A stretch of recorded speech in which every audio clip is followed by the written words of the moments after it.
Breaking news, NJ Senator Cory Booker has broken the record of the longest speech delivered in the Senate for 25 hours, a long-standing record that hadn't been broken since Senator Strom Thurmond's filibuster against the Civil Rights Act of 1957. The New Jersey senator dedicated his speech to addressing various critical issues from health care, public education, Social Security, and so on. He criticized President Trump and Elon Musk's actions and how it impacts American citizens. Not only has he broken the speech record, Booker is New Jersey's first African-American U.S. Senator. Welcome to WooTV. I'm Damya Walton, and this is Allison Padula.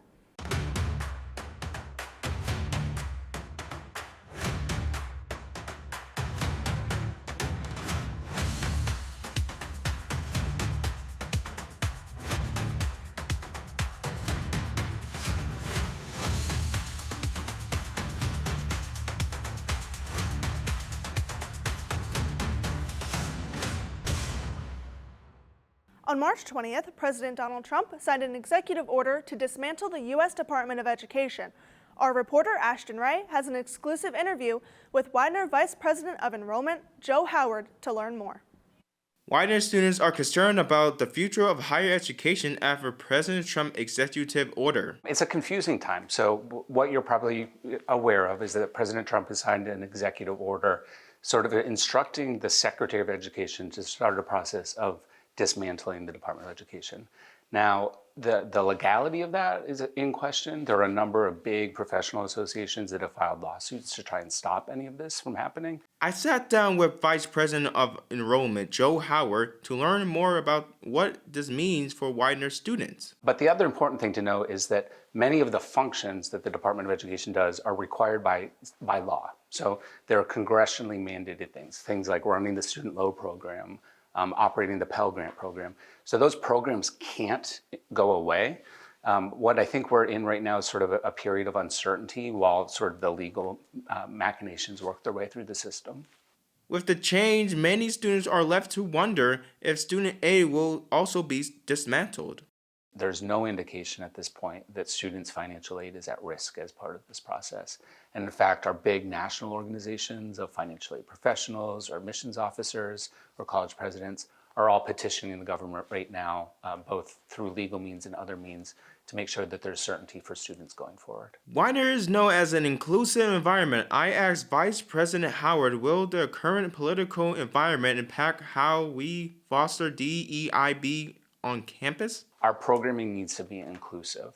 So things that would be illegal would be if we had classes that are only for Chinese students and other classes that are only for white students, or clubs and organizations that are only for one type of student, or we had activities on weekends that were only available to certain types of students. We've always required that all of our student clubs and organizations be open to all students, regardless of any sort of particular identity. There's nothing about our academic programming that is restrictive. So on that front, we feel well positioned. Reporting for WooTV, I am Ashton Ray. Thank you for that exclusive interview, Ashton. Democratic attorney generals and governors in 23 states have filed a lawsuit against the U.S. Department of Health and Secretary Robert F. Kennedy Jr. for the unlawful rollback of $12 billion in federal health funding. They claim that the funds were helping build healthier and stronger healthcare service and modernize gas systems. They said getting rid of this funding would threaten thousands of jobs and reverse years of progress. The suit is still ongoing. The Justice Department is seeking the death penalty against Luigi Mangione for the killing of United Healthcare CEO Brian Thompson on December 4th. U.S. Attorney General Pam Bondi stated that Mangione's killing was a violent political act and ordered the Justice Department to seek the death penalty. Mangione's federal charges include the murder through the use of firearm, which carries the possibility for the death penalty. His state charges carry a maximum sentence of life in prison. The state case is expected to proceed to trial before the federal case, though it's unclear if Bondi's directive will change the order. Don't worry about burrito bowl lovers. Chipotle is not closing. A news media outlet recently posted about the closure of a sister restaurant, Marmisa Fresh Eatery, which the public mixed up with the Chipotle, causing a mass scare in the public. A spokesperson for Chipotle dismissed rumors and noted that they actually plan on opening 345 new restaurants this year, in addition to 4,000 already open. Food is a life-sustaining gift and a lovely way to honor the memory of a loved one. The Coyle family honors the memory of Widener alum Peter Coyle through a generous and abundant donation to the Widener Pride Pantry that benefits students and faculty. All 9 Pride Pantry locations received food and personal care items from the Coyle family. May his memory be a blessing. Citizens Bank Park has been rated #1 overall out of all Major League Baseball parks. In a poll by USA Today, the fan-centric and modern stadium impressed voters, especially Aspirin Alley with its various food options and baseball-themed activities. The stadium also ranked 2nd overall for food, ranging from the world-famous crab fries to Philly staples, like cheesecakes and soft pretzels. Be sure to experience everything the park has to offer and catch a Phillies game this season. The Philadelphia International Airport has received funding for major safety upgrades. PA State Representative Virginia Young presented a nearly $500,000 check to the airport. The project will create new employee and pedestrian walkways between terminals, commercial buildings, and plazas, as well as upgrading the aircraft and rescue firefighting unit safety training equipment. Upgrades to baggage handling system has already been completed. Crozier Health filed for bankruptcy in January for all its properties outside of California. Due to extensive negotiations and discussions, the hearing was rescheduled for April 3rd at 4:30 p.m. After the postponement of the hearing, a Navigating Our Health System alert was sent through the Delco alert system, inviting all to the seminar on how to change providers, how to access one's own health records, how to switch to another healthcare system, and more. The seminar will take place Saturday from noon to 2 p.m. at the Delaware County Wellness Center. You can RSVP at the Delaware County Wellness line. Nationwide protests are planned for Saturday, April 5th, against President Donald Trump and his administration. An anticipated 12,500 protesters are expected to attend the Philadelphia anti-Trump protest, with over 250,000 protesters nationwide. The event is being run by the Hands Off organization, which is committed to nonviolent action against Donald Trump and Elon Musk. Some of the speakers handling the event include Maryland Congressman Jamie Raskin and Florida Congressman Maxwell Frost, along many others.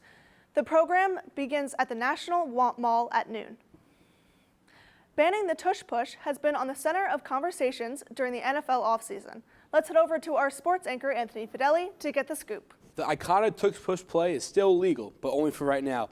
I'll be covering this and more after this quick break. Stay tuned. Wherever you go at Widener, you've always got your pride. Everywhere you go, and behind everything you do. And before you know it, you are working in your field, realizing your life's ambitions before you even leave Widener. If you have a dream, come join us. Widener University. Many roars, one pride!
Welcome to the Sports Desk. I'm Anthony Fedeli. NFL owners plan to continue discussions about the Philadelphia Eagles short yardage tush push play after tabling a proposal on Tuesday to ban it. League officials said the Green Bay Packers authored the proposal, which earned the support of 16 NFL teams. NFL bylaws require a minimum of 24 votes to approve a change. The topic is likely to be revisited when owners gather for their spring meeting May 20th and 21st in Eagan, Minnesota. The 2025 NCAA Men's Basketball Final Four is set. For the second time in tournament history, the Final Four teams all are 1 seeds. Florida, Duke, Auburn, and Houston. Both games will take place on Saturday in the Alamodome, which, with Florida and Auburn starting, then Duke and Houston to follow. The national championship will be on Monday. Baseball season is back, and it didn't take long for the New York Yankees to start crushing records and stirring conversations. At the center of it all, torpedo bats. The torpedo bat is a customized bat that tailors the barrel of each hitter. It's all about locating the hitter's sweet spot and moving the barrel to that area. The bat made its big debut over this past weekend as the Yankees tied a major league record with 15 home runs over the first 3 games. 9 of those came from 5 Yankees who adopted the new bat. Almost immediately following that weekend, fellow MLB teams are looking to follow in the Yankees' footsteps and adopt the bats themselves. We are well into the 2025 offseason, and it's still unclear if tight end Dallas Goedert is returning to the Eagles this coming season. At the NFL's annual meetings, Eagles general manager Howie Roseman was asked for an update on the Goedert situation and said he didn't really have one. He was notably non-committal about Goedert's future, while Goedert is owed over $15 million. His cap hit in 2025 just over $11.8 million. With this current deal, if he gets traded before June 1st, his cap would shoot up to over $21 million in dead money. If he gets traded after June 1st, the Eagles would actually save around $4 million in cap space. University of Maryland's men's basketball coach Kevin Willard has been hired as Villanova's new head coach. Willard spent 3 seasons in College Park, going 65-39 with 2 NCAA tournament appearances. Willard will replace Kyle Neptune, who failed to reach the NCAA tournament in any of his 3 seasons in charge of the Wildcats. Neptune took over in 2022 after the sudden retirement of Hall of Fame coach Jay Wright. And now for some Widener sport news. Men's volleyball senior right side Matthew Christ had a monster week for the Pride to keep them in the playoff contention and earning him MAC Player of the Week. The Pride will finish their regular season with a road matchup against King's College on Wednesday, April 2nd at 7 p.m. And for some track news, Kayla Robinson picks up right where she left off, earning MAC Field Athlete of the Week after 2 podium finishes in her first outdoor meet of the season. In the long jump, she marked a 5.65-meter jump to take second, and in the triple jump, she placed first with a 12.05-meter distance. That's all for the Sports Desk. I'm Anthony Fedeli. I'll be back in the Weather Center later, giving you the full scoop of the spring weather to come. Let's go, Pride!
Some PA drivers are curving around new obstacles on roads. On March 28th, Montgomery Township has repainted one of their streets, Gray's Lane, from straight to squiggly. The change in lines is meant to deter speeding drivers. In response, many residents have expressed mixed reactions to the new paint, some even questioning if this method will really do anything for the issue at hand. Officials have expressed that these types of roads will provide safety for the neighborhood. Artwork workers at the Philly Games have reached a tentative contract. Union members said the deal includes hourly pay bumps up to $6 and offers benefits to most employees the first time. The deal is predicted to end more than 2 years of negotiations that led to 2 strikes among 2,000 employees. The deal ensures a minimum wage of at least $20 an hour for most all workers. This contract will bring health benefits to employees who have never had voting before. Voting for the contract will be open from Wednesday and continue through April 12th. War for Widener is soon approaching on April 9th. This event is your chance to make a difference and show your pride for any area of the university that is meaningful to you. Make sure to donate on the biggest day of giving this year. More information can be found at r.widener.edu. There's another portal in Philadelphia. This spring, a new 30-foot-tall portal will be dropping on Philadelphia Museum of Art steps. This portal, unlike the one in Love Park, will allow folks to experience the excitement and adventure of Universal Epic Universe, a new theme park opening in May. The theme park's 5 worlds, which will be displayed at the portal, include Celestial Park, the Wizarding World of Harry Potter, Ministry of Magic, Super Nintendo World, How to Train Your Dragon, Isle of Berk, and the Dark Universe. For anyone that wants to visit the portal, let's head over to Anthony Fedeli in the Weather Center to see what our weekly forecast is. Welcome to the Weather Center. Let's take a look at the weekly forecast for this upcoming week. On Saturday, it'll be cloudy with a high of 55, and on Sunday, you can expect some showers with a high of 59, and on Monday, early showers in the morning with a high of 48, and on Tuesday, partly cloudy with a high of 47, and on Wednesday, to finish out the week, mostly sunny with a high of 50. That's all for the Weather Center. Back over to the desk after this short break.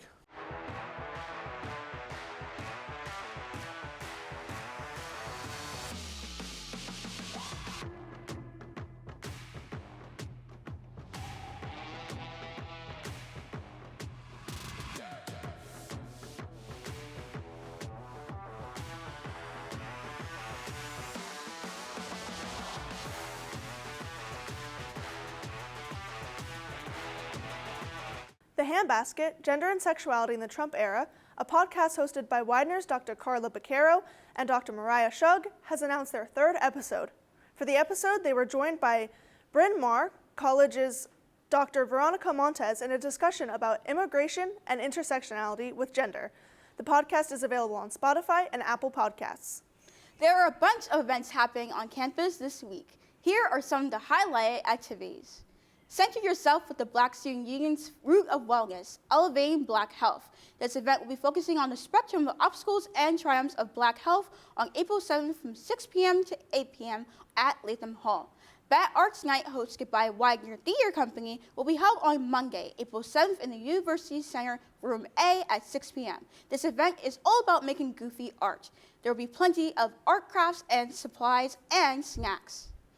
Join Wolfgram Memorial Library for a series of events focused on AI education. Whose copyright is it anyway? Copyright and copy wrongs when working with AI on April 7th at 4 p.m.